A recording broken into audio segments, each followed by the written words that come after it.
어, 이번 시간은 이제 제 4장 농촌 개발입니다. 한국에서는 이 농촌 개발과 관련해서 아주 본보기가 될 만한 그런 정책이 있었어요. 그 이름이 새마을 운동이라고 하는 겁니다. 새마을. 마을이란 뜻은 새로운 마을이라 그런 뜻이고, 새롭게 농촌의 마을을 만들어 간다. 일차적인 그런 의미가 있어요. 그래서 아주 성공적인 케이스로 국제적으로 많이 소개가 되고, 어, 그렇습니다. 그래서 그런 부분들을 제가 이 시간 설명을 드리고, 또, 종합공업 정책에 대해서 잠시 좀 소개하는 그런 시간을 갖도록 그렇게 하겠습니다. 농촌 개발은 이제 챕터를 목차를 보면 새마을 운동의 배경과 정신, 그다음에 새마을 운동의 상징물, 추진 방식은 했고, 전개되는 과정은 어떻게 되었는가. 그다음에 그것이 전개되면서 계속 확산이 됐죠. 어, 그래서 마지막으로 그것이 가져오는 성과, 내지는 역사적인 의의, 이런 순서로 이제 말씀을 드리겠습니다. 지금 제가 말씀드릴 자료는 밑에 보면은 새마을운동 아카이브라고 하는 웹 주소에 가보시면 여러분들이 확인해 볼 수가 있습니다. 새마을운동의 배경과 정신. 자, 새마을운동의 배경은 1960년대 정부 주도의 이제 경제개발 정책. 여러분 지난 시간 배웠잖아요. 5개년 경제개발 5개년 정책. 이것이 이루어지면서 이제 도시로 이제 많은 사람들이 모이게 됐어요. 농촌에 있던 풍부한 산업 예비군들이 우리는 산업 예비군이라고 부릅니다. 그래서 도시에 많은 일자리가 생기다 보니까 이촌향도라는 게 한문의 뜻인데 농촌을 떠나서 도시로 향한다 이런 의미가 되겠습니다. 그래서 뭐 많은 젊은이들이 다 도시로 이렇게 이동을 하게 됐어요. 그래서 이거를 유명한 그 학자가 있는데 루이스라고 하는 학자가 있어요. 그 이론을 잠깐 좀 설명을 드리겠습니다. 루이스라고 하는 학자가 터닝 포인트 티어리라고 하는 거를 이제 발표를 하게 됐어요. 1954년이니까 굉장히 오래전 얘기죠. 이 내용이 뭐냐면은 사실 이건 굉장히 중요한 의미가 있을 수가 있어요. 중국도 이 중국의 전환점을 지금 찾아가려고 노력을 많이 했고 또 발표도 했고 그랬는데 이런 이 배경은 아주 간단해요. 그러니까 산업화가 이제 이루어지게 되면 이 농촌에 남아있는 이제 산업 예비군들, 많은 유휴 인력이 도시의 산업 분야로 이제 유입을 하게 됩니다. 근데 그 노동력의 공급이라고 하죠. 노동력의 공급이 무제한으로 있는 게 아니기 때문에 일정한 시점, 일정 시간이 흐르게 되면 그 무제한 공급이 이제 제한된 공급으로 바뀌겠죠. 그렇게 되면 어떻게 되겠어요? 그러니까 노동 공급이 제한을 받게 되겠죠.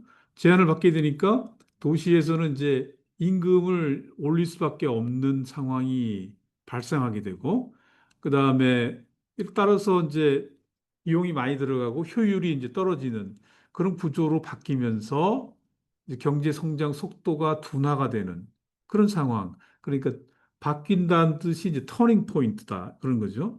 어떤 일정한 시점이 돼서 경제가 성장이 막 처음에 잘 되고 있다가 점점 둔화되는 이런 상황으로 바뀐다. 그것이 이제 루이스가 발견한 전환점이라고 하는 거죠. 그래서 이제 한국에 대해서 과연 한국의 루이스 전환점은 언제쯤이 됐을까라고 하는 부분이 좀 궁금해지잖아요. 그래서 찾아보니까 이 허수열이라는 교수님이 이제 발표한 논문이에요.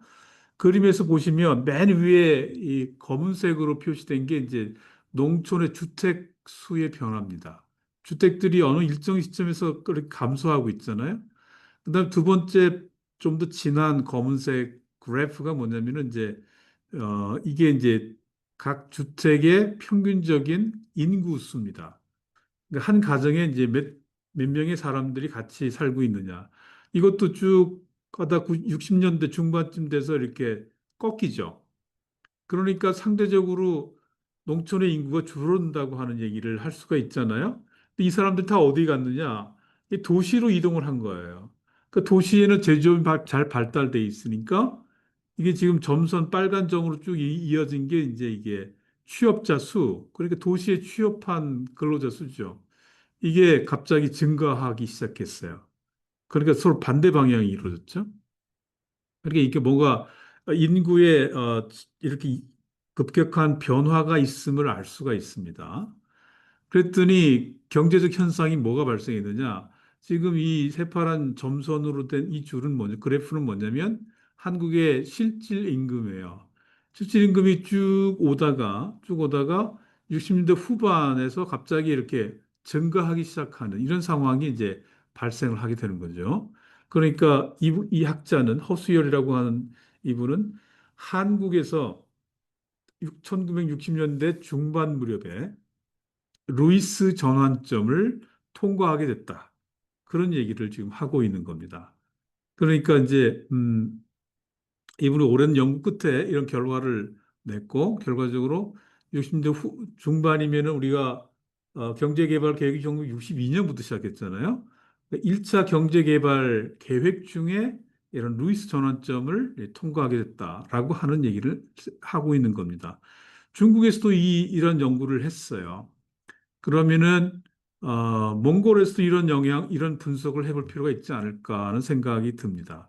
과연 농촌의 인구가 도시로 이동하는 하면서 경제가 임금이 올라가고 경제 성장에 부정적인 영향을 미치게 되는 이 터닝 포인트가 언제쯤 이루어졌는가? 이거 매우 중요한 논문의 주제가 될 수 있을 거라고 생각이 듭니다. 다시 본론으로 한번 들어오게 되면 그래서 이제 그러니까 도시로 이동하는 그것 때문에 농촌이 상대적으로 젊은 사람들이 농촌에 없다 보니까 여러 가지 노동력 제공에 문제가 생길 수가 있잖아요. 그러니까 농촌의 상황이 열악해졌죠. 사람이 많지 않은 거예요. 나이 드신 분들만 있게 되니까 농업 생산량도 떨어지겠죠. 이런 상황이 발생하게 됐어요. 이거는 한국의 경제 개발 과정과 맞물리는 현상입니다. 제가 늘 말씀을 드렸지만 노동이라고 하는 거는 파생적인 수요예요. 그러니까 어떤 생산과 산출이 이루어지게 되면 그것을 필요해서 노동의 수요가 발생하게 되잖아요. 지금 이 커다란 흐름이 이제 한국에서 발생한 거죠. 공업화가 돼서 산업이 잘 이렇게 굴러가기 시작하니까 노동력이 필요하고 그 노동력은 농촌에 있는 노동력으로 이제 공급을 받게 되는 거고. 그러니까 농촌은 사람들이 적게 되고 도시에 사람들이 많이 몰리게 되는 거죠. 근데 그 노동력의 공급이 무제한으로 이루어지는 게 아니라 어느 일정 시점에는 그것이 줄어들게 되겠죠. 이때 이제 터닝 포인트가 발생할 수 있다. 그런 얘기입니다. 새마을운동은 그러한 경제적인 흐름 가운데서 발생한 현상으로 이해를 할 수가 있겠습니다. 자, 그러면은 어떠한 모습으로 새마을운동이 이루어졌을까? 이게 이제 법적으로는 1969년도에 법이 제정되고 실질적으로는 71년부터 1971년부터 새마을운동이 이제 시작이 되기 시작했습니다.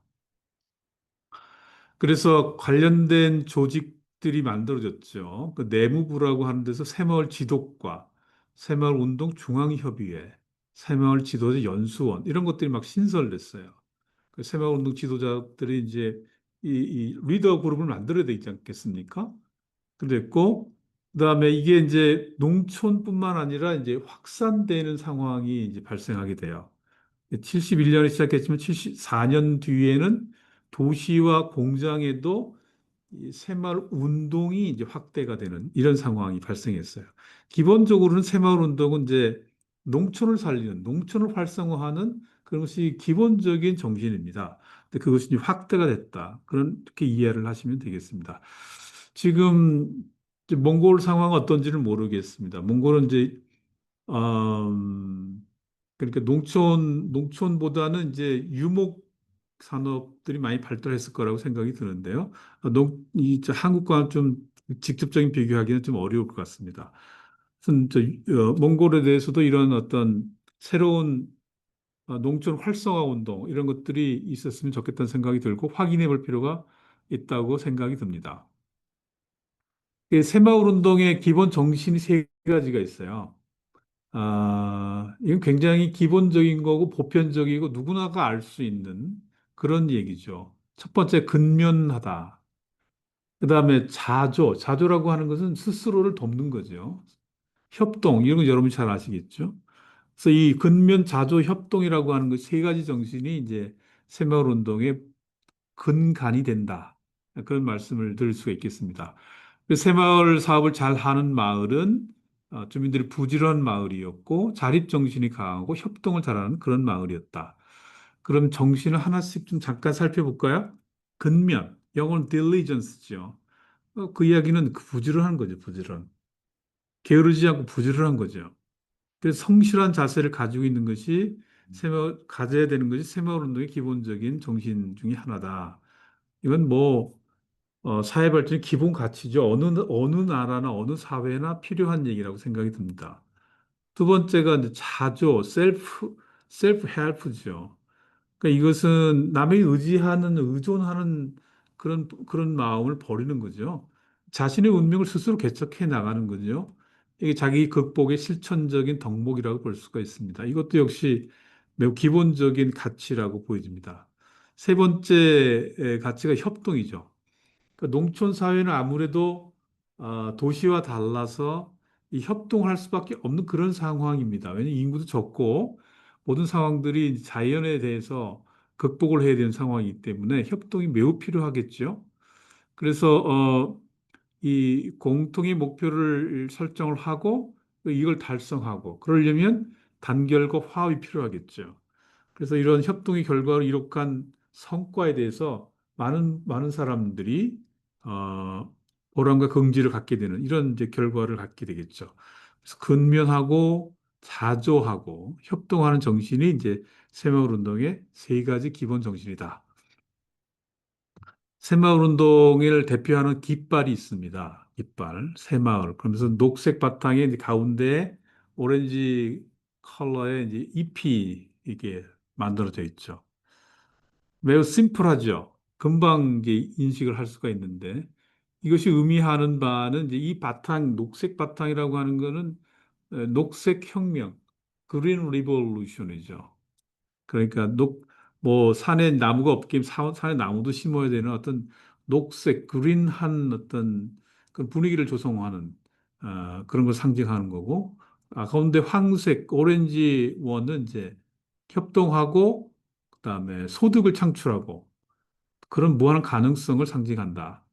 그다음에 잎과 싹은 희망과 소득을 의미한다고 볼 수 있고, 줄기의 밑은 안정과 번영 이렇게 이런 의미를 가지고 있다고 합니다. 어쨌거나 많은 사람들이 아주 심플한 깃발을 많이 이제 보게 됐습니다. 새마을 노래도 있어요. 노래 누가 작곡했는지는 잘 모르겠지만 아주 저는 아주 이 노래를 너무 많이 들었어요. 그거 다 외웠죠. 새벽 종이 울렸네. 새 아침이 밝았네. 너도 나도 일어나 새마을을 가꾸세. 이게 뭐냐? 배터리가 왜 부족하지? 이렇게.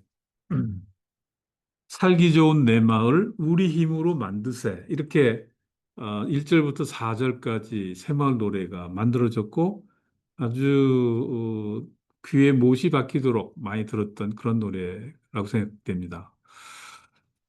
우선 관심이 있는 거는 그럼 이런 새마을 운동을 어떻게 추진을 했느냐. 이게 사실 또 중요한 관점이 될 수도 있겠죠. 그러니까 이것이 국가가 물론 주도한 부분이 있지만 일단은 기본적으로는 주민들의 자발적 참여가 제일 중요한 부분이겠죠. 왜냐하면 자발적으로 참여하지 않는데 이 운동이 성공할 리가 없겠죠. 그래서 이제 그렇지만 정부에서는 인센티브 같은 것도 필요하지 않겠어요? 그 우수마을에 대한 우선적인 지원이라는 원칙 하에서 이 새마을 운동이 이제 추진이 됐습니다. 그다음에 교육도 필요했고 여러 가지 정책들이 많이 필요했죠. 여기 이제 복차 소득 사업이라고 어려운 한자로 돼 있는데요. 이건 아주 어려운 표현은 아닙니다. 제가 다 잠시 뒤에 설명을 드리도록 그렇게 하겠습니다. 그래서 이제 우수마을 우선 지원 정책인데 대표적인 게 이제 그 시멘트를 무상으로 지급을 했어요. 정부에서 70년도에. 그런데 한 3만 3천 개 전국의 마을이 있었는데 이 중에 50% 정도 되는 마을에서는 이 시멘트 무상 보급에 대해서 아주 좋은 반응을 보였습니다. 시멘트 가지고 뭘 하겠어요? 마을에 이제 그 집들의 벽을 이제 보수하고, 그런데 이제 시멘트가 좀 필요하잖아요. 근데 이제 사실은 한 50% 정도는 별로 반응이 시원치 않았어요. 그러니까 어떻게 되겠느냐? 새마을 운동에 대한 지지도가 그렇게 반밖에 안 됐다고 하는 거죠. 그렇지만 이제 정부에서 적극적으로 추진을 하게 됐고 또 설득을 하게 됐고 그러면서 이제 이 나머지 50% 마을도 나중에는 이제 충분히 참여하게 되는 그런 상황이 됐는데 그때 내건 정부의 정책이 우선 정책이 이제 우수한 마을, 잘 살게 되는 마을, 새마을운동 적극적으로 참여하는 마을에서는 정부가 우선적인 지원을 하겠다 이렇게 했습니다. 그 밑에 이제 그림을 보시면 이게 무슨 장면이냐고 하면 마을 길을 지금 이게 편편하게 만드는 거예요. 그래서 지금 이제 이렇게 마을 주민들이 협심해서 이런 일을 하게 되면 이제 우수한 마을로 지정이 되겠죠. 그러면 정부의 지원이 많이 따라오게 되는 그런 상황이 유발될 수가 있습니다. 예로 이제 시멘트 아까 지금 말씀을 드렸는데 왜 갑자기 시멘트 얘기를 하느냐? 제가 지금 저 수입 대체 산업화를 설명을 하면서 한국에서 이제 그 시멘트를 스스로 만들어 가지고 하는 그 수입 대체 산업화 전략을 취했잖아요. 쌍용 양회라고 하는 이제 회사가 있었는데 이 시멘트 재고가 많이 쌓였어요. 이게 회사를 어렵게 할 정도로. 그런데 정부가 이 시멘트를 좀 더 사서 이제 새마을 운동에 투입을 하기 위해서 그 재고를 좀 더 처리를 해줬죠. 그래서 한 마을당 600포대씩 이렇게 제공하는 그래서 재고를 다 처리해 버렸어요. 아주 뭔가 이렇게 매치가 잘 됐죠. 근데 만약에 이거를 어 만약에 그 시멘트를 일부러 사가지고 하려고 하면 얼마나 비용이 많이 들겠습니까? 근데 이제 그 시멘트를 무상으로 지급하는 이런 절묘한 기회가 왔었던 거죠. 정부에서 이런 기회를 잘 활용을 했다. 그게 무조건 활용하는 게 아니라 우수한 마을에 이런 부분을 적극적으로 지원했다. 이런 예를 들게 됐겠습니다. 그 다음에 이제 새마을 교육을 이제 하게 됐어요. 우선 교육이라고 하는 것이 이제 이거는 이제 학생들을 대상으로 하는 교육이 아니라 이 주민들을 위한 성인 교육이죠. 정신적인 교육을 많이 했을 거예요. 새마을 지도자 연수원은 이제 일단 새마을 정신을 아까 세 가지 말씀드렸죠. 근면 자주 협동.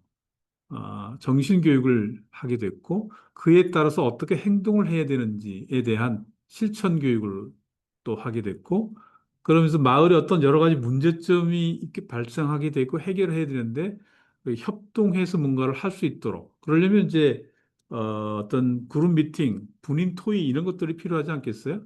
이렇게 이런 그 정신 교육을 이제 시행을 하게 됐습니다. 그래서 하면 된다. 우리가 안 해서 그렇지 하면 된다.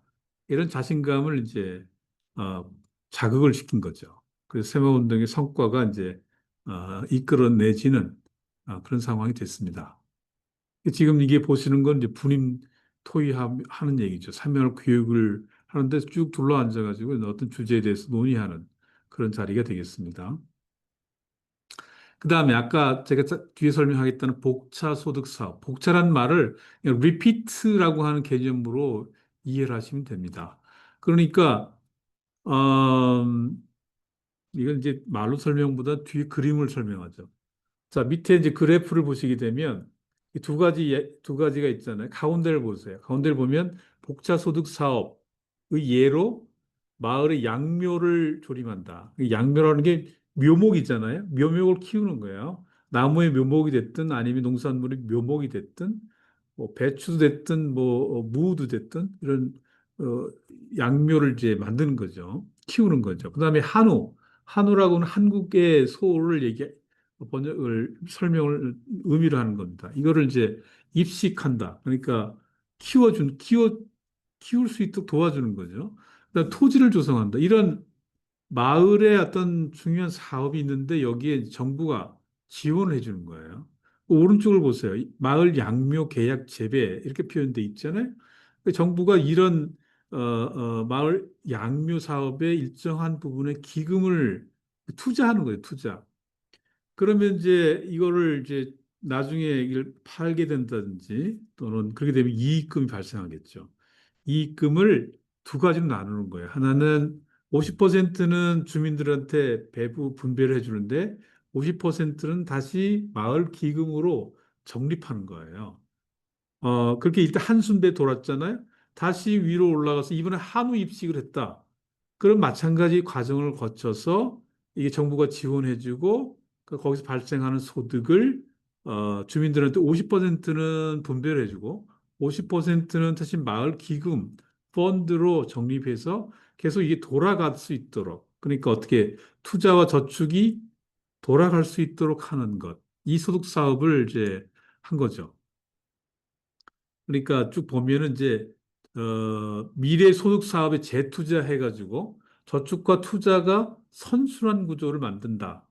계속 돌아갈 수 있도록 만드는 거죠. 정부가 재정 지원과 기술 지원을 제공하고 거기서 발생할 수 있는 하는 노임, 그러니까 소득이죠. 일정 부분을 마을 기금에 적립해서 다시 한번 돌아가게 되는 이런 사업을 이제 시작을 하게 됐다는 거예요.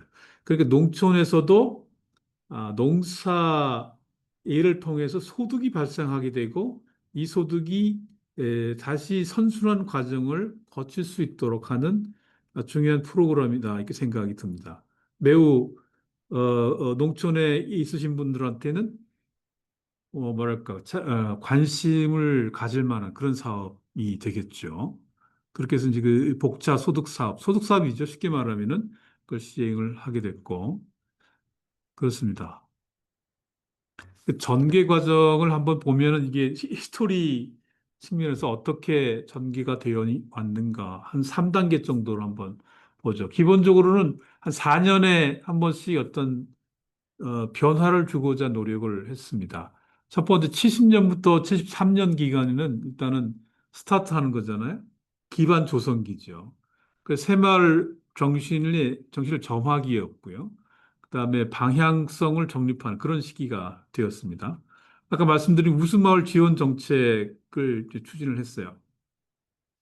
그 우수마을 선발 지원 기준은 일단 그 마을에 새마을 지도자가 있느냐 없느냐. 새마을 지도자는 교육을 받아야 되겠죠. 그러한 리더가 있느냐. 그다음에 주민이 협동할 수 있는 어떤 조직체 그런 것이 있는가 없는가. 그다음에 자체 자금을 조성한 실적이 있는가 없는가. 이런 부분 기준을 가지고 이제 우수마을을 이제 선별하게 되는 그런 상황이 있었어요. 그래서 주민들에게 마을의 발전과 개인의 유리한 결과를 가져올 수 있는 확신을 주면서 앞으로 되어야 할 새마을 운동에 대해서 비전을 좀 가질 수 있도록 그런 상황이 되었습니다. 그 그림을 한번 보시면 지금 이거는 이제 마을 정비를 하고 있는 중인데 아직 완벽화되어 있지 않잖아요. 자, 위에 지금 지붕을 보면 이게 뭡니까? 이 지붕이 지금 다 벼, 볏짚으로 만든 거예요. 그러니까 여러분 볏짚이 뭔지를 아시는지 모르겠는데 이 쌀을 지금 이렇게 키우려고는 그 벼가 이렇게 쭉 크잖아요. 그것을 다 베가지고 이렇게 지붕에다가 얹은 거예요. 근데 지금 보면은 벽돌을 지금 쌓고 있잖아요. 아, 담장을 쌓고 있는 거죠. 이게 지금 시멘트잖아요. 이 시멘트 아까 말씀드린 무상 지원을 받은 거예요. 그래서 그 정비를 한 결과 어떻게 됐어요? 지붕도 다 바뀌었고, 그 다음에 지금 벽돌을 쭉 싸가지고 아주 깨끗하게 이렇게 조경이 좀 만들어진 그런 상황이 되었죠. 이런 것들이 이제 그 주민들에게는 우리가 하면 된다. 이런 마음이 이제 발생할 수 있도록 유도하게 되는 거예요. 깨끗해지고 청결해지고 그런 상황들이 이제 되기 시작했습니다. 그다음에 2단계가 이제 발전기죠. 이때는 이제 스스로를 돕는다고 하는 마인드가 형성이 되면서 새마을 운동이 확산되는 이런 시즌이라고 볼 수가 있어요. 그래서 자율적인 참여 분위기가 확대가 됐고, 그다음에 돈이 들어온다는 거죠. 소득 증대의 어떤 중요한 방점을 지킬 수가 있어요. 그러려면 이제 생산 기반도 물론 확충해야 되겠지만, 어떤 소득을 창출할 수 있는, 소득을 발생할 수 있는 그런 사업을 자꾸 구상을 해야 되지 않겠습니까? 농촌에서 소득을 발생할 수 있는 것들이 무엇인가? 이런 것들 생각을 하게 됐고, 그런데 이제 중요한, 관전 포인트가 농가 소득이 점점 증가하게 됐는데, 그래서 도시 가구의 소득과 어떤 것이 더 높아졌겠어요? 이게 이제 맨 처음에는 도시 가구가 소득이 높겠죠. 그런데 농촌의 소득이 점점 증가하면서 도시 가구 소득이 근접하게 됐고, 사실 나중에는 그거를 뛰어넘는 상황까지도 발생을 했어요. 더불어서 이제 식량이 자급화되는, 사실은 70년대는 식량이 자급자족이 되지 않는 식량 공급이 사실 문제가 됐었습니다. 물론 여긴 다른 얘기가 좀 더 필요해요. 어, 여러 가지 새로운 품종 같은 것들을 만들고 그래가지고 이제 자급자족 됐는데, 어쨌거나 이 74년부터 76년 사이에는 스스로 발전한 2단계 새마을 운동 사업이 진행이 됐어요. 여기에 이제 공무원이나 지도층 인사에 대해서도 물론 새마을 교육이 실시가 됐습니다. 지금 보시는 화면은 뭐냐면 이게 양송이에요, 양송이. 송이버섯 아시죠? 이 재배하는 겁니다. 이것도 다 어떤 거예요? 소득이 발생할 수 있는 사업이죠. 농촌에서 이것을 팔아서 소득이 발생할 수 있는 그런 것을 이제 농촌에서 본격적으로 또 정부의 지원을 받아서 이렇게 지금 하게 됐어요. 이걸 만약에 시장에 판매하게 되면 여러분 소득이 발생하잖아요. 그 소득을 다시 복차 소득 사업으로 50%는 주민들에게 나눠주는, 다시 분배해 주는데 50% 다시 마을 기금으로 쌓아서 새로운 사업을 또 할 수 있도록 그런 그 베이스가 될 수 있도록 그렇게 하는 거죠. 다음 사진은 이게 뭐냐면 뭐겠어요, 이게? 비닐하우스에 여러 가지 지금 등이 켜 있고, 이게 이제 꽃입니다, 꽃. 한국말로는 이제 국화라고 하는 꽃이죠. 가을에 향기롭고, 깨끗한 꽃이 있어요. 국화를 재배하는 거죠. 이것도 마찬가지예요. 재배해서 이제 도시에 판매를 하게 되면 농촌의 소득이 발생을 하게 되는 그런 상황이 연출될 수가 있습니다. 그다음에 3단계는 이제 77년부터 1981년도까지인데 이 자립 완성기라고, 그러니까 완성기는 거죠, 완성. 3단계에서 완성을 하는 거죠. 그러니까 약 10년간에 걸쳐서 71년부터 81년까지 약 10년간 걸쳐서 새마을 운동이 아주 본격적으로 한국에서 진행이 됐습니다. 새마을 운동이 성숙한 결과를 거둔 심화 발전기다. 그러니까 농촌 자립화의 토대를 완성한 것이다. 잠깐 보면은 이때 이제 그 공장 새마을 운동 추진본부가 설립이 됐어요. 그 농촌을 살리는 활성화하는 새마을 운동이 왜 공장 새마을 운동이 됐느냐? 기본적으로 새마을 운동의 정신이 이 공장에도 충분히 영향을 미칠 거라 그렇게 판단이 된 거죠. 77년에 그런 추진본부가 만들어졌고요. 79년에는 마을의 어떤 단계 스텝을 맨 밑에를 자립마을, 그 이상의 잘 사는 마을을 자영마을, 그다음에 아주 잘 사는 마을을 복지마을, 이렇게 3단계로 구분해서 마을이 스스로 발전할 수 있도록 그런 개념 규정을 했어요. 80년에는 아주 중요한 정책이죠. 이제까지 국가가 뭔가를 주도했어요. 근데 이제는 민간이 주도하는 것으로 이제 이 전환을 하게 됩니다. 이게 사실은 굉장히 중요하다고 생각이 들어요. 그러니까 자생적이잖아요. 스스로 노력을 하게 되잖아요. 뭔가 정부에 의지하지 않는 스스로의 힘으로 새마을 운동을 이제 할 수 있도록 그렇게 한 시스템이 만들어진 거죠. 새마을 운동 중앙본부가 만들어졌고 아주 오랫동안 이게 진행이 됐습니다. 그래서 여기 지금 사진에 보면은 이렇게 맨 위에 그 저기 뭐야 플랜카드에 뭐라고 써 있냐면 새마을운동 중앙본부 창립총회 이렇게 돼 있고 새마을 기가 옆에 있지요. 밑에 이제 정부의 주요 인사들이 있었어요. 근데 이제 이게 새마을운동본부의 중요한 인사들이겠죠. 물론 여기 정부 요원도 물론 있을 겁니다. 그렇지만 주도권은 이제 민간이 가져가게 되는 그런 상황이 됐죠. 뭔지 제가 수업 초반에 퍼블릭 섹터와 그다음에 프라이빗 섹터, 민간 부분과 공공 부분의 비중이 어디가 많아야 뭐랄까 경제 발전이 된다고 그랬어요. 민간 부분의 비중이 더 높아야지만이 그럴 가능성이 높습니다. 그다음 사진은 뭐냐면 이게 이제 공장 새마을 운동인데 이제 이게 지금 공장에 계신 분들이 이게 회의하는 장면입니다. 그래서 지금 분임토이라고 지금 저기 써 있는데 어떤 주제를 가지고 했는지 잘 모르겠어요. 잘 안 보이는데 어쨌거나 디스커션을 하는 거죠. 이 공장에서 뭔가를 문제를 해결하기 위한 디스커션을 하는 거죠. 그래서 정리를 하게 되면 3단계로 추진이 됐는데 71년부터 13년까지 기반 조성, 아주 스타트하는 거죠. 2단계가 이제 자조 발전 단계다. 그다음에 3단계는 이제 완성하는 단계다. 이렇게 해서 쭉 됐어요. 근데 지금 여기 보면은 3대 운동, 4대 시책 이렇게 돼 있는데 여러분들이 그거를 무슨 소리인지 모를 것 같아서 잠깐 소개를 해드릴게요. 새마을 운동의 3대 운동은 이제 새마을 증산 운동. 증산이라고 하는 것은 증가시키는 거죠.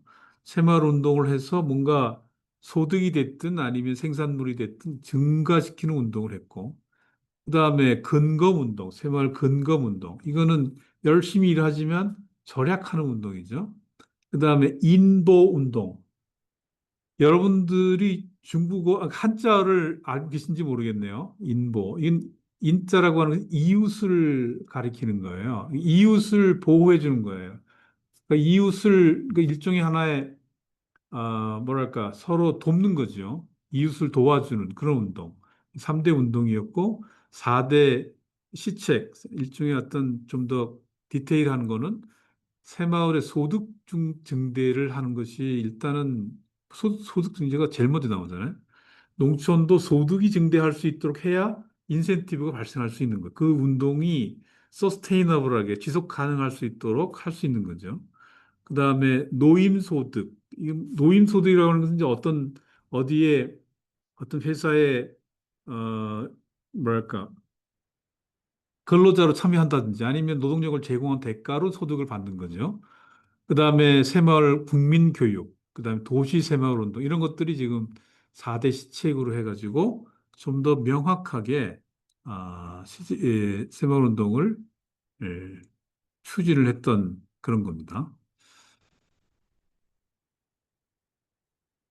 자, 근데 새마을 운동이 농촌에서만 그쳐 있는 게 아니라 이게 이제 확산되기 시작을 했어요. 이게 이제 사실은 뭐랄까 새마을 운동이 성공할 수 있는 그런 결정적인 구조죠. 농촌에만 갇혀 있는 새마을 운동이면 굉장히 제한된 그런 새마을 운동이 돼서 이렇게 성공의 가능성이 낮을 수도 있습니다. 근데 이게 이제 확산된다고 하는 것은 이제 온 나라가 지금 새마을 운동에 대해서 이렇게 관심을 갖게 되고 거기에 참여하게 된다. 그런 얘기를 하는 거니까. 그래서 도시 새마을 운동, 직장 새마을 운동, 공장 새마을 운동, 학교 새마을 운동. 그러니까 사실은 모든 사회죠. 한국의 모든 사회에 새마을 운동이 이제 되게 됐습니다. 그걸 좀 살펴보면 먼저 도시 새마을 운동 어떻게 도시 새마을 운동이 됐을까? 또 도시 새마을 운동을 어떠한 모습으로 진행을 했을까? 일단은 74년부터 매월 1일 그러니까 지금 이제 예를 들어 가지고 지금 어 9월달 다 갔는데 10월 1일 새마을의 날로 정했어요. 지정을 했어요.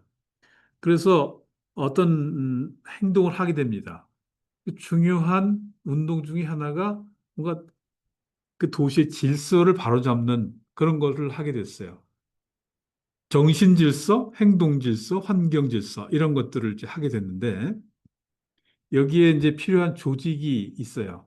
조직을 우리가 반상회가 뭐냐고 하면 이거 한국만의 아마 독특한 조직일 것 같아요. 반상회. 이 기본적으로 행정조직의 최하 단위가 반이라고, 이 그룹이죠, 그룹.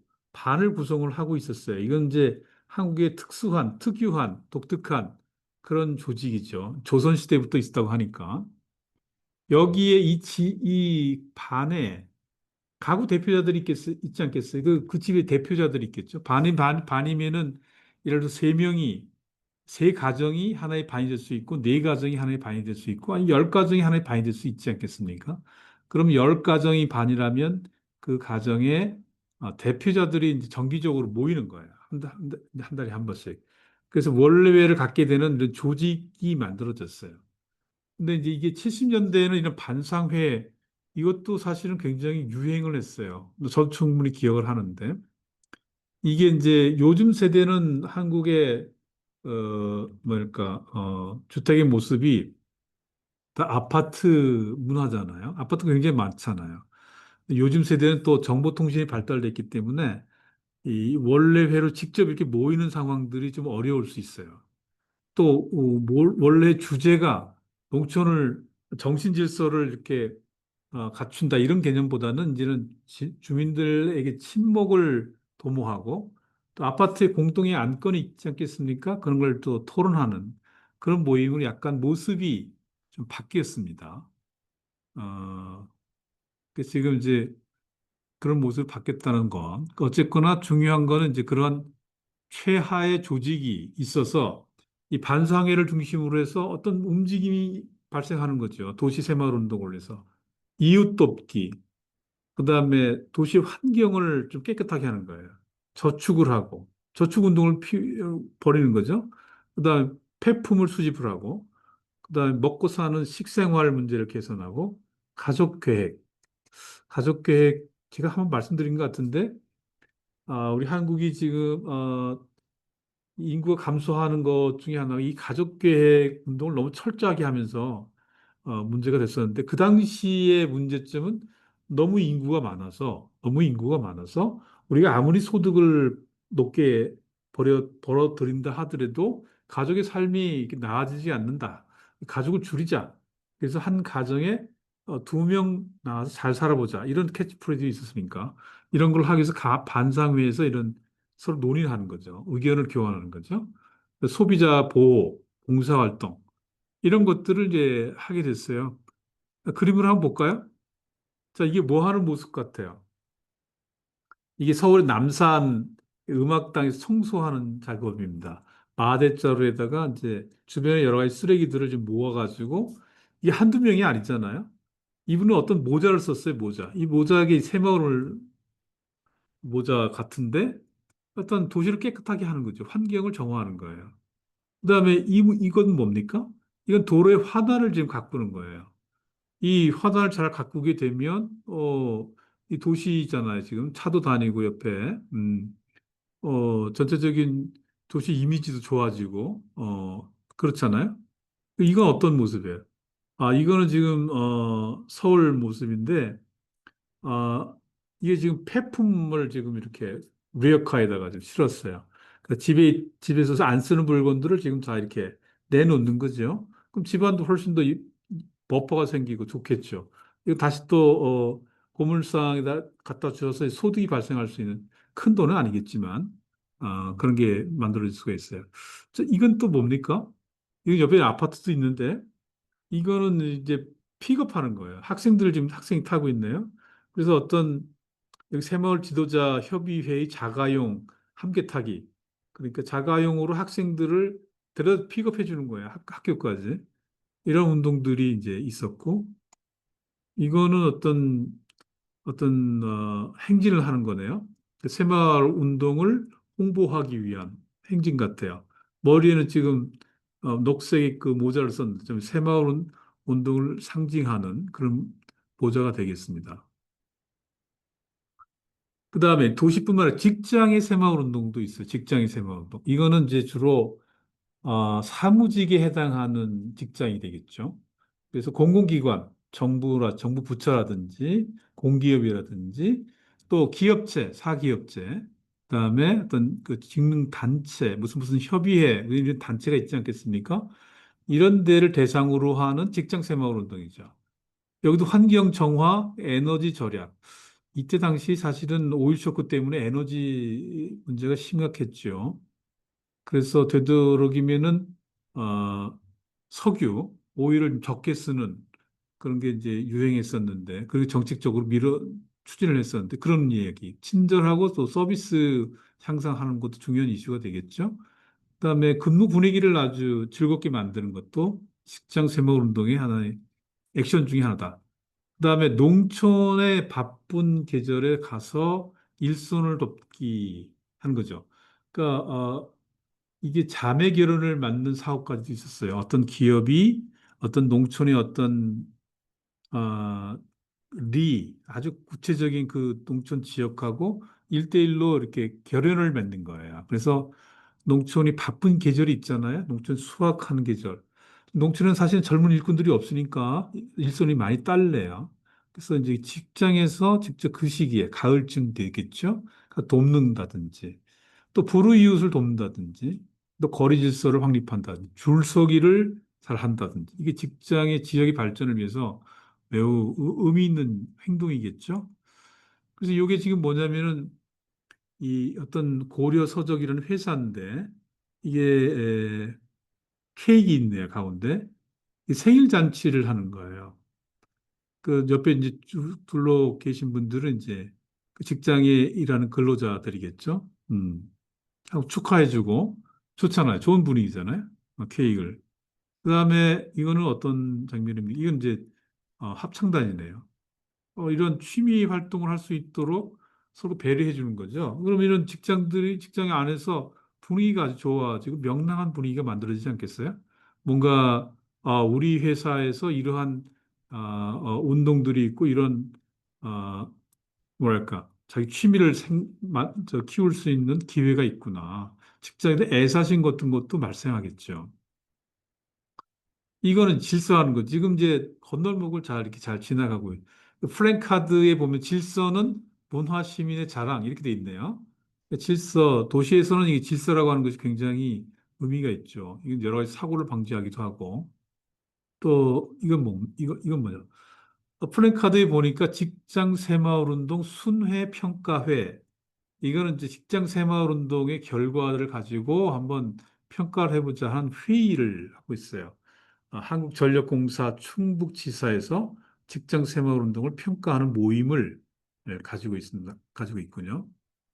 그다음에 마지막으로 직장 여성 소비 절약 결의 대회 이렇게 돼 있네요. 이게 여성들도 독립적인 어떤 활동을 할 수 있도록 특히 직장 여성들이 그렇게 할 수 있도록 배려를 했네요. 그다음 학교도 있어요, 학교. 지금 이제 직장까지 말씀드렸는데 학교. 학교 새마을 운동은 뭡니까? 학교까지도 이제 새마을 운동의 마인드가 이제 확산이 됐어요. 확산이 됐는데, 교육 과정, 학생들이 배우는 교육 과정을 통해서 학생들이 새마을 운동을 체득할 수 있도록 새마을 학교를 운영을 했다고 하는 겁니다. 또 교수들이 새마을 기술봉사단을 만들어서 기술을 도와주는 거죠. 소득 증대 기술을 현장 지도했다. 그다음 새마을 운동에 대한 이론을 개발했다. 뭔가 학교 차원에서 할 수 있는 새마을 운동을 이제 추진을 했던 겁니다. 이게 지금 학생들이 뭔가 길거리 청소를 하고 있는 것 같아요. 이렇게 하게 되면 학생들한테는 청소하는 행위를 통해서 길거리를 깨끗하게 해야 한다고 하는 그런 마인드를 심을 수 있겠죠. 이게 다 교육의 효과를 볼 수가 있겠습니다. 그다음에 이거는 이제 선생님들, 교원들에 대한 연수 교육 같은 거예요. 그러니까 새마을 교육 중에 하나로 이제 지금 제시가 됐고, 요건 뭐냐면 이제 이게 이제 아주 해안 바닷가에 있는 학교인데 이 초등학교 학생들이 어코디언을 다 불고 있네요. 이 어코디언을 이 학생들이 음,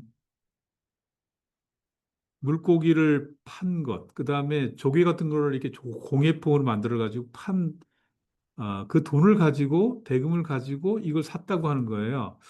이 꼬마들이 참 대단한 일을 하지 않았어요? 이것도 하나의 학교 새마을 운동의 그런 정신을 심어주는 그런 행동이라고 볼 수가 있겠습니다. 대표적인 사진입니다. 모든 학교가 이렇다고는 아니죠. 대표적인 사진으로 보여드리는 거고. 그다음에 실제적으로 새마을 중학교가 개교를 했어요. 그래서 여기는 이제 불우한 청소년, 그러니까 학교를 레귤러한 정규적인 학교를 가지 못하는 학생들에게 기회를 주는 거죠. 그래서 청소년 새마을 중학교를 개교하고 분명히 이 안에서는 새마을 정신 교육이 아마 이루어졌을 거라고 저는 확신을 하게 됩니다. 그다음에 이제 공장 새마을 운동 마지막이죠. 이게 사실은 굉장히 파워풀하고 중요한 거라고 생각이 들어요. 근데 저 농촌에서부터 시작해서 직장, 그다음에 학교, 공장까지 왔는데 사실은 저는 이거에 관심이 많습니다. 이게 훨씬 더 효과적인 그런 거거든요. 여기서 이제 공장이라고 하면 기업이죠. 그러니까 이 안에 근로자도 있고 경영자도 있잖아요. 이 둘이 노사라고 표현을 하죠. 이 양측이 새마을 정신에 기초해서 기업을 운영한다면 아주 잘 운영을 할 수 있을 것 같아요. 제조업을 중심으로 공장 새마을 운동이 추진이 됐다. 77년부터. 그래서 근로자들이 아까 말씀드린 에너지 절약을 하게 되고 또 원가 코스트를 다운시키는 노력을 어떻게 하면 그걸 다운시킬까 이런 노력을 하게 되겠죠. 그러면서 경영자가 이제 자기들이 기업을 이렇게 잘 성장시키면 사회적인 책임도 해야 되기 때문에 그런 의식도 새마을 정신 하에서 생각을 하게 됐고 또 직원들, 즉 근로자들에 대한 후생 복지를 고민할 수밖에 없는 그런 상황으로 유도가 되는 거죠. 그러니까 결론적으로 얘기하면 노사 간에 서로 발전할 수 있는 길을 모색하는 그것이 사실은 공정새마을 운동이라고 볼 수가 있겠습니다. 이 사진은 이제 섬유회사인가요? 아무튼 뭐 그런 것 같습니다. 신성통상이라고 하는 그런 건데 근로자와 그다음에 CEO가 지금 대화를 하고 있습니다. 뭔가 하여튼 무슨 대화인지는 알 수 없지만 이렇게 가까워지는 거죠. CEO와 근로자의 사이가 가까워지는 거죠. 그래서 만약에 노사 간의 어떤 협의회가 있을 때 근로자들이 뭔가를 요구할 수 있잖아요. 그러니까 이런 기본적인 태도들이 사전에 이루어진다고 하면 노사협의제가 잘 되겠죠. 그다음에 이거는 이제 팻말에 보니까 공장 새마을 분임 활동 경진대회. 이건 무슨 소리냐면 각 팀들이 있어요. 팀들이 있어가지고 어떤 그 공장의 중요한 생산 활동에 있어서 생산성을 높일 수 있는 또 그룹이 어딜까? 그런 걸 compete, 경쟁하는 그런 대회죠. 그러니까 어떤 A라고 하는 분임조가 있고 B라고 하는 분임조가 있는데 어떤 분임조가 더 잘했는가라고 하는 거를 이제 지금 컨테스트하는 그런 거죠. 그다음에 요거는 이제 여기 써 있네요. 2, 4분기 노사협의회. 그러니까 왼쪽은 경영자 측이고 오른쪽은 근로자 측입니다. 이들이 예를 들어 가지고 임금 인상에 대해서 서로 논의할 수 있잖아요. 자, 올해는 우리 이렇게 해가지고 생산성 이만큼 되었어요. 그러니까 내년에 임금을 얼마만큼 올리고 싶습니다. 그 사용자 측에서는 그건 너무 높습니다. 사정도 고려를 해야 되겠죠. 그러면서 어떤 협상을 하겠죠. 노사 협의회를 할 수가 있었다고 하는 것이 이제 이게 새마을 운동의 어떤 기본 프레임 하에서 어, 노사 분규가 아니라 서로 평화롭게 해결할 수 있다. 해결할 수 있는 그런 운동이 이제 새마을 운동이라고 볼 수 있습니다. 자, 이거는 이제 노사협조를 다지는 공장새마을 추진협의회, 고려서적이라는 회사인데 이거는 이제 약간 임금협상 노사협의지만 이거는 회사의 발전을 위해서 뭔가 노사 간에 서로 아이디어를 모으는 자리죠. 앞에는 이제 새마을 모자가 다 있네요. 모자가 다 있고 복장도 지금 그런 복장도 갖추고 있고 노사 간에 이제 지금 협의를 하는 겁니다. 마지막 슬라이드가 이제 아주 리얼한 거죠. 실제적으로 어떤 그 회사의 뭐 생산 과정의 어떤 문제를 좀 더 개선하기 위해서 분임 토의를 하는 거예요. 각자가 주장하는 각자의 논의를 이제 필 수 있죠. 그러니까 그 밑에 보면 능률 증진, 생산성 향상이죠. 생산성 향상을 위한 현장 분임 토의 그렇게 하고 있습니다.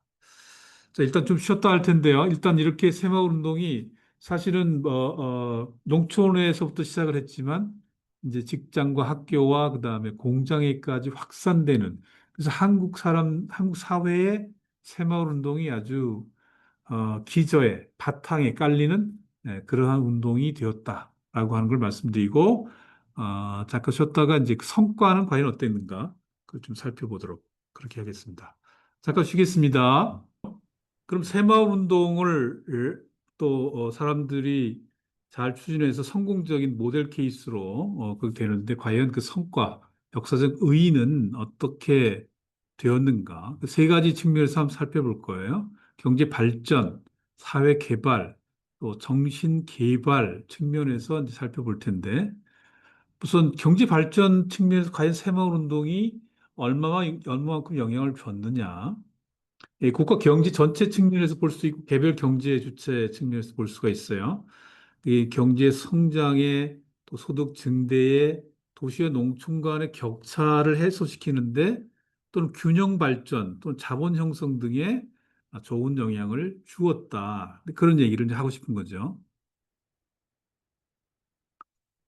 경제 성장에서는 이게 이제 지금 아까 말씀드린 것처럼 경제 개발 5개년 계획과 새마을 운동이 서로 중복이 돼요. 그러니까 사실은 그 순효과라고 보기는 어렵지만 어쨌거나 경제 개발 5개년 계획에 긍정적인 영향을 줬을 거라고 충분히 생각할 수 있어요.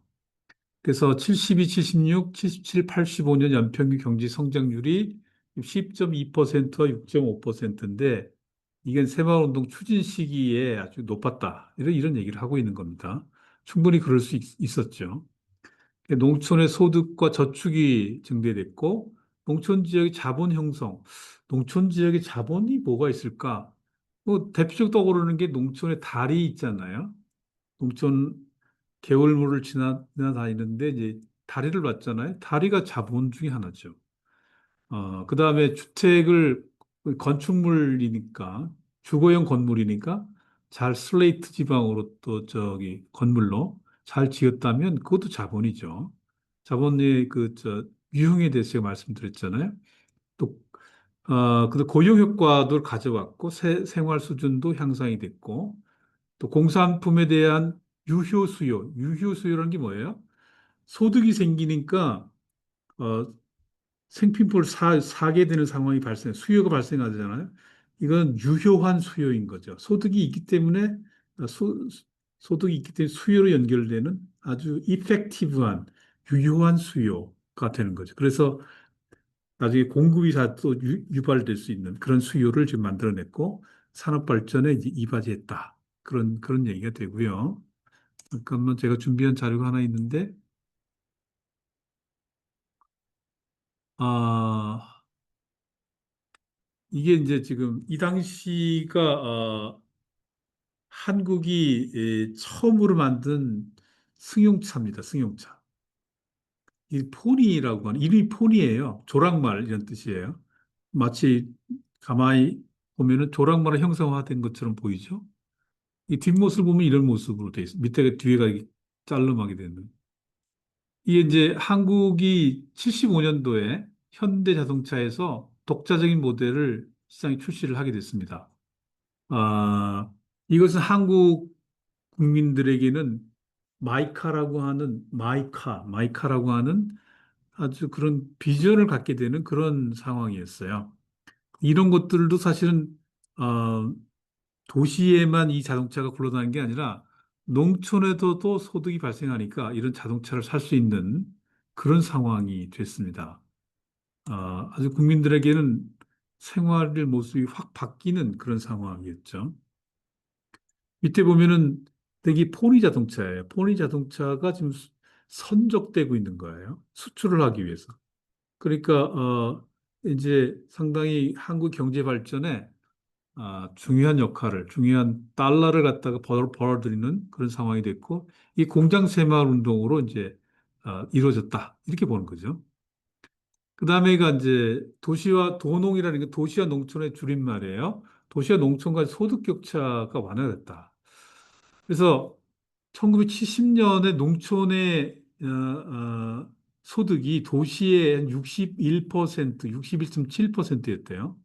근데 이게 74년, 75년쯤 되면 85%까지 도달했고, 이것이 나중에는 도시 소득을 상회하는 그런 상황까지도 갔다.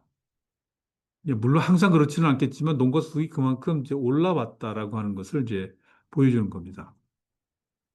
그래서 농촌에 지금 한 가정의 모습인데 전화기가 있죠. 사실 전화기가 이 새카만 이 다이얼링 하는 전화기가 사실은 초기에는 아주 부러움의 상징이었어요. 농촌은 당연히 꿈도 못 꾸는 이런 상황이었는데 소득 때문에 이런 것이 지금 가능해졌다. 그런 얘기를 하는 거고. 그다음에 지역 간의 균형 발전이 이루어졌어요. 지금 마을 수준을 기초 마을, 자조 마을, 자립 마을로 이렇게 분류를 하게 될 때 자립 마을이 마지막 단계라고 보게 되면 이 자립 마을이 72년도에는 7%였는데 77년도 5년 뒤에 가보니까 한 3분의 2가 지금 자립 마을로 발전됐다. 지역 간에 상당히 발전이 이루어지고 균형된 발전을 했다라고 하는 걸 보여준 건데 사진을 하기 보면 농촌에 지금 이렇게 잘 정비된 마을이 소개되고 있습니다. 담장도 그렇고 또 지붕이 전부 다 좀 초가집에서 전부 다 슬레이트 기와 지붕으로 바뀌었어요. 그 균형 발전이 된 거죠. 이런 마을이 한두 개가 아니라 그런 거죠. 많은 마을이 이런 식의 그 발전된 모습을 보였다. 그다음에 자본 형성. 아까 제가 자본 형성 말씀드렸죠? 자본의 유형 여러 가지, 11개 유형이 있다 그랬죠? 이게 도로, 그다음 수리 시설, 이거 퍼실리티죠. 이건 물적 자본이죠. 피지컬 캐피탈이죠. 그것뿐만 아니라 농촌 저축이 있다 보니까 이게 현금이죠. 유동 자본이 축적이 될 수가 있습니다. 이런 자본 형성은 당연히 농가의 생산성을 높여주게 되죠. 지금 이제 다리 모습을 지금 이 새마을 깃발이 있으면서 다리를 지금 건설하는 그런 모습이 됐죠. 이 다리 자체가 이게 이제 하나의 이 마을에서는 굉장히 중요한 자본 형성이 되는 거죠. 그래서 사회 개발, 두 번째 사회 개발 측면에서 새마을 운동이 어떤 영향을 줬느냐. 새마을 운동이 인구 변화에 영향을 줬고 생산 기반 시설에 영향을 줬고 주택이나 생활 개선에 영향을 줬고 교통 통신 환경에 영향을 줬고 복지나 생활 수준에 영향을 줬다는 겁니다. 인구 변화는 어떤 문제가 있었냐? 지금 이제 한국은 아까 말씀드린 것처럼 인구가 너무 많아서 인구를 줄이려고 하는 정책을 이 새마을 운동 당시엔 피웠잖아요. 그래서 1000명당 출생아를 의미하는 게 조출산율이라고 하는 개념이 있는데 71년도에는 한 23.7명, 근데 76년도에는 한 19.8명으로 감소했어요. 인구가 감소했다는 거죠. 이거는 이 당시 한국 사회는 이제 원했던 방향이기 때문에 기여를 했다. 지금은 사실은 이렇게 되면 안 되죠. 지금은 인구가 줄어들고 있기 때문에 오히려 거꾸로 되는 거지. 그 다음에 인구 사망률이 이제 71년도에 9명에서 76년도에 8.1명으로 줄었다. 이건 이제 좋은 거죠. 그다음에 이제 평균 수명도 증가하는 이 인구 구조에 뭐 변화가 있었다라고 하는 거죠. 이게 새마을 운동과 관계가 있었다라고 하는 겁니다. 지금 이거는 의료봉사단이 지금 누구를 지금 진단하는 거예요? 나이 드신 분들을 진단해 주는 거예요. 그러니까 이 농촌 마을에 이분들의 건강을 도와주는 거죠. 그럼 수명이 어떻게 되겠어요? 늘어나겠죠. 평균 수명이. 이런 역할을 이제 했죠. 의료진이 이제 이런 것도 일종의 어떤 그 새마을 운동의 차원에서 이런 것들이 이루어졌다. 그렇게 이해하시면 되겠습니다. 이거 지금 중앙대학교 의과대학 의료봉사단의 모습을 보여주고 있습니다. 그다음에 생산 기반 시설. 농촌의 생산 기반이 제일 중요한 게 이제 경지 정리라는 거죠. 돈을 이렇게 반듯하게 잘 정비하는 거죠.